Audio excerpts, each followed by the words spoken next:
Well, I went ahead and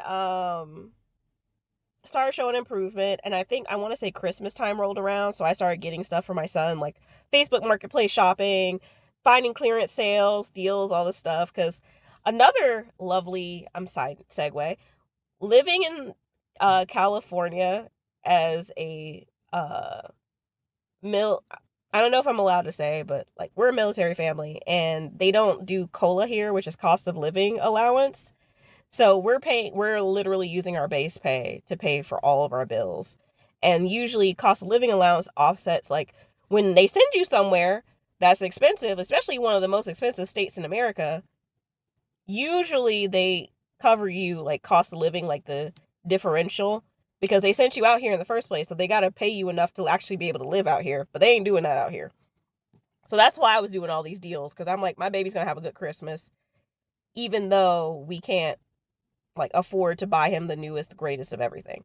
He did get a couple brand new, like brand spanking new gifts that he had been looking at for a while, but overall, we didn't spend like a lot of money on a lot of stuff. So, I started doing all that. Family came to visit for the holidays. We were having a good time. And I was like, hey, I'm still having this really serious hip pain and it's not easing off. And physical therapist like, keep exercising. It'll probably ease up. You won't hurt as bad over time. He was like, you've kind of hit a point where I think I've done as much as I can. I think you need to see pain management.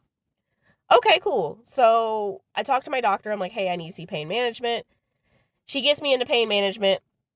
So I go over there and they're like, before we do any treatment on you, we're going to do an MRI in-house so that we know exactly what is going on with your back. Tell me a little bit about your back. I give them the whole spiel. So they're looking at the uh, MRI. They do an MRI and the doctor was smart. Okay? This is one of the few things I like. The doctor did an MRI from top to bottom of my spine. So he focused from he was like, we're going to go from all the way to the back of your neck, all the way down to your tailbone to see what's going on. Because he's like, it looks like what you got going on is more than just scoliosis. So they did the MRI and we waited for the results.